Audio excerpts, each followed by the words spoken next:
Hi friends, this is Syed. Welcome to my channel. ఈరోజు మనం చూస్తున్నది వచ్చేసి 1986కు చెందిన ₹1 నోటు. ఈ నోట్ వచ్చేసి మనకు గవర్నమెంట్ ఆఫ్ ఇండియా అనేది ఇష్యూ చేశారు. ఇది వచ్చేసి సేమ్ ఇదే నోట్ వచ్చేసి మనకు ఈ టైప్లో 1983 నుంచి 1994 వరకు ఈ నోట్ అనేది మనకు ప్రింట్ చేసి చెల్లుబాటులో అనేటివి ఉండేవి. అంటే దాని తర్వాత కానీ చెల్లుబాటులో ఉన్నాయి. అంతవరకు ఈ టైప్ ఆఫ్ అంటే కన్నా ఈ డిజైను, ఈ పర్టికులర్ ఈ మెజర్మెంట్ ఈ టైప్లో వచ్చేసి ఈ నోట్ని ప్రింట్ చేశారు. దీని సైజ్ చూసుకున్నట్టయితే 96 mm ప్లస్ వచ్చేసి ఇట్లా చూసుకున్నట్టయితే మనకు 63 mm వస్తుంది. సో ఇంకా మనం నోట్ చూస్తే blue, brown, pink, deep purple and multi coloured అనేటివి మనకు ఉన్నాయి. ఆ విధంగా ఉంటుంది. ఇంకా మనము ఇది ఫ్రంట్ సైడ్ మనకు నోట్లో చూసుకున్నట్టయితే సెంట్రల్ బ్యాంక్ ఆఫ్ ఇండియా అని, రైట్ సైడ్లో వచ్చేసి ₹1 అని, ఇంకా ఇక్కడ మనకు నార్మల్గా ఈ కాయిన్ వచ్చేసి పాత కాయిన్ షేప్లో వచ్చేసి అప్పట్లో ఉండే కాయిన్ షేప్లో మనకి ఇక్కడ ఇచ్చారు ₹1 నోట్ అని. ₹1 1986. ఇది వచ్చేసి మనకు స్టార్ షేప్ ఉంది కదా, హైదరాబాద్లో ప్రింట్ అయిందని అర్థము. సో ఇంకా మనం ఇక్కడ చూసుకున్నట్టయితే మనకు ఇండియన్ లాంగ్వేజెస్ అనేవి ఉన్నాయి. ప్లస్ వచ్చేసి మనకు ఇక్కడ window type, round window type అనేది ఉంది.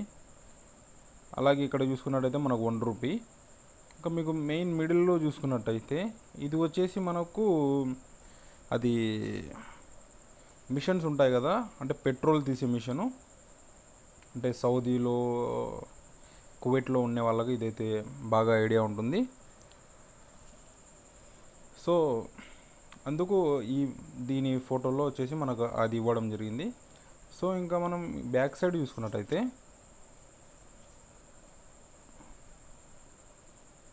ఇలా ఉంటుంది. సో ఇది వచ్చేసి దీనిపైన సేమ్ మనకు government of India left side వచ్చేసి మనకు విండో టైప్ ఉంది. ఇంకా మనకు రైట్ సైడ్ కానీ సేమ్ కాయిన్ ఏ విధంగా ఉంటుందో, ఈ కాయిన్ చాలామంది చూసే ఉంటారు. మన ఛానల్లో కానీ మెన్షన్ చేస్తాము. ఆల్రెడీ ఒకటి వీడియో చేశాను, 1985 కాయిన్ హెచ్ మార్క్ని, అలాగే ఉంటుంది ఈ కాయిన్ కూడా. సో ఇంకా మనం మిడిల్లో చూసుకున్నట్టయితే ₹1 అని, కింద చూసుకున్నట్టయితే మనకు ₹1, ఇంకా దాని సీరియల్ నెంబర్ అనేది ఉంటుంది. ఇంకా ఇక్కడ చూసుకున్నట్టయితే కన్నా finance secretary, ministry of finance అనేది ఉంటుంది. సో అది ఫ్రెండ్స్. ఇంకా మనం దీని వాల్యూ చూసుకున్నట్టయితే చాలామంది అనుకుంటున్నారు నేను వాల్యూ చెప్పేది ఏదో నేను అంటే ఎక్స్పెక్టేషన్ అనేది చాలామందికి హైగా ఉంది.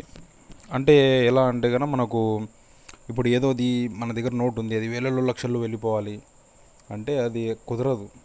ఎందుకంటే ఒక నోట్ అనేది దాని వాల్యూ, దాని సర్క్యులేషన్ బట్టి, ఇప్పుడు మీ దగ్గర ఉంది, మీ దగ్గర ఉంటేనే అది లక్షల్లో పోతుందా?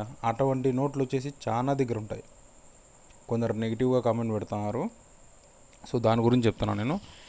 ఇప్పుడు లాస్ట్ టైం ఒక నోట్కి వచ్చేసి ₹150 వస్తుందని చెప్పిన, అది మార్కెట్ వాల్యూని బట్టి చెప్తున్నాను నేను.